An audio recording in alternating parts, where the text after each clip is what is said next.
Assalamualaikum warahmatullahi wabarakatuh. Perkenalkan, nama saya Nur Anissa, NPM 210310101019 dari Grup I Sesi A2. Di sini saya akan menjelaskan tentang hukum distribusi Nernst. Di sini tujuannya yaitu untuk menentukan koefisien distribusi larutan asam asetat di antara dua pelarut yang tidak saling larut. Kemudian ada untuk mengetahui konsentrasi asam asetat pada lapisan atas maupun lapisan bawah. Kemudian untuk mengetahui cara pemisahan larutan dengan metode ekstraksi. Kita memulai dari definisi larutan. Apa sih larutan itu? Larutan adalah suatu campuran homogen yang terdiri dari dua atau lebih zat dalam komposisi yang bervariasi. Zat yang jumlahnya lebih sedikit di dalam larutan disebut zat terlarut, sedangkan zat yang jumlahnya lebih banyak dari zat-zat lainnya disebut pelarut. Kemudian ada koefisien distribusi Nernst. Menurut hukum distribusi Nernst, bila dalam dua pelarut yang tidak saling bercampur dimasukkan solut yang dapat larut dalam kedua pelarut tersebut, maka akan terjadi pembagian kelarutan. Kemudian kedua pelarut tersebut umumnya pelarut organik dan air. Dalam campuran, solut akan terdistribusi dengan sendirinya ke dalam dua konsentrasi pelarut tersebut. Setelah diaduk, kemudian dibiarkan, maka terjadi dua fase yang terpisah. Perbandingan konsentrasi solut di dalam kedua pelarut tersebut tetap dan merupakan suatu tetapan pada suhu tetap. Tetapan tersebut dikenal dengan tetapan distribusi atau koefisien distribusi.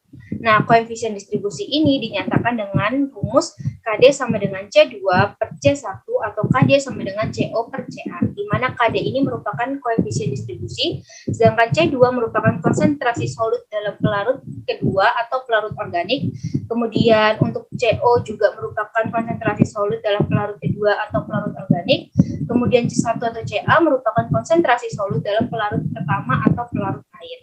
Nah, untuk jenis-jenis pelarut, ekstraksi dengan pelarut didasarkan pada sifat kepolaran zat dalam pelarut saat ekstraksi.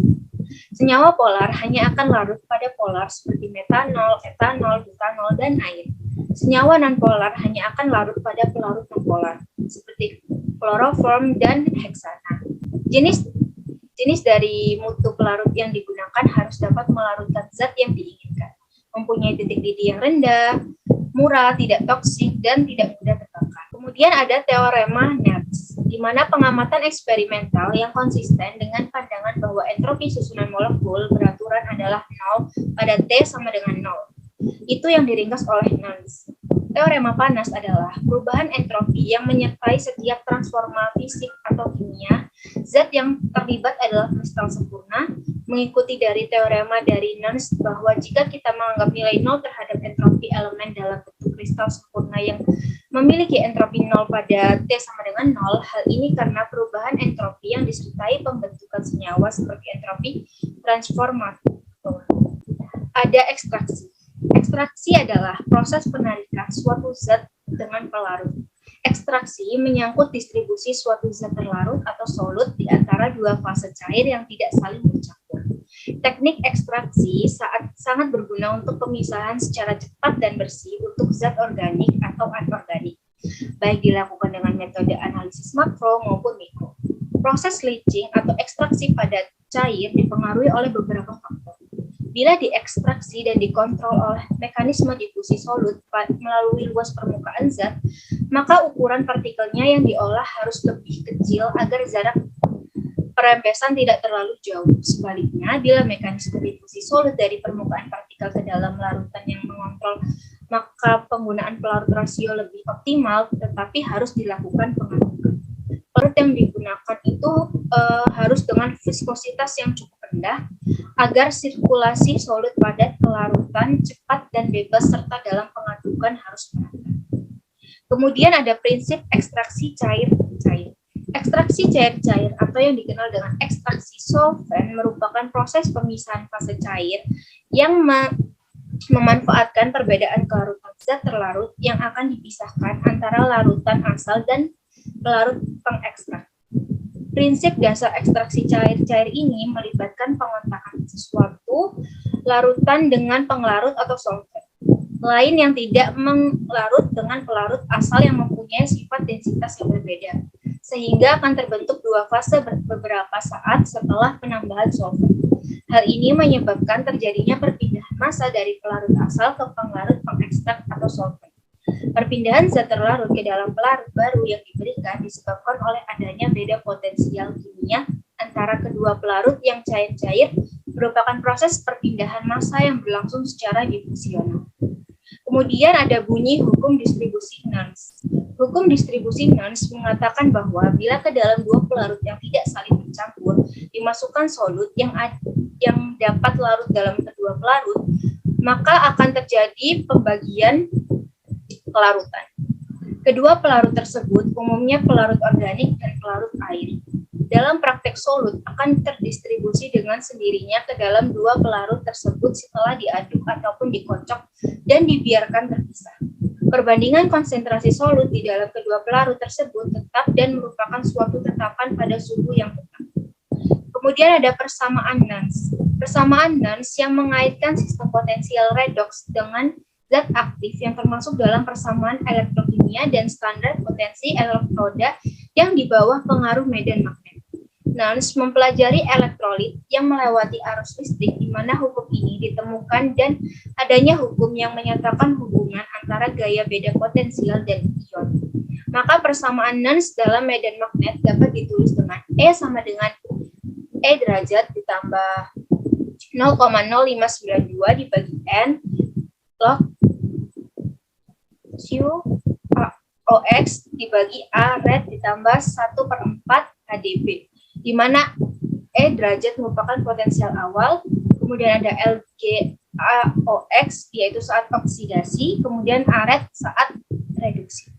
Kemudian ada ikatan antar molekul. Ikatan antar molekul terdiri dari ikatan hidrogen dan ikatan van der Waals. Ikatan hidrogen merupakan gaya tarik-menarik antara atom H dengan atom lain yang mempunyai keelektronegatifan besar pada satu molekul dari senyawa yang sama.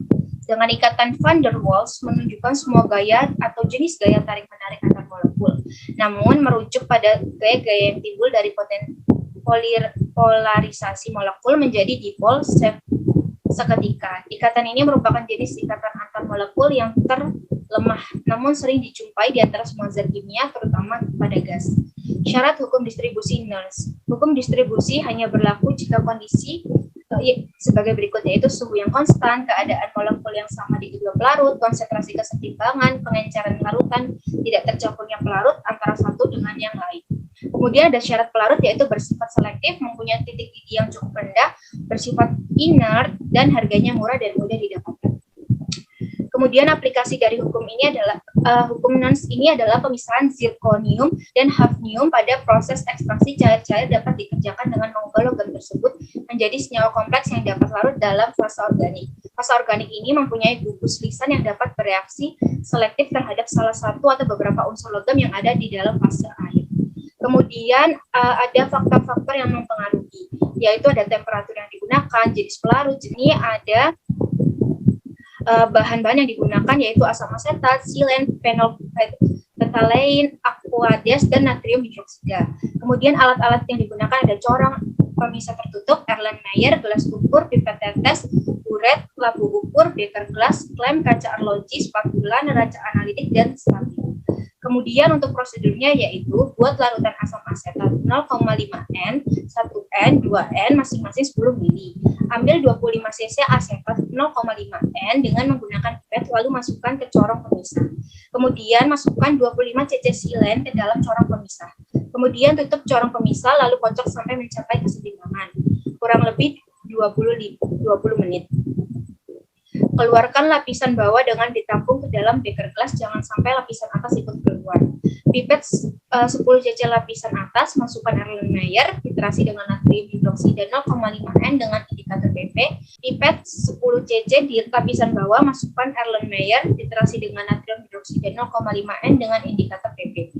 Ulangi percobaan di atas dengan menggunakan asam asetat 1 N dan 2 N.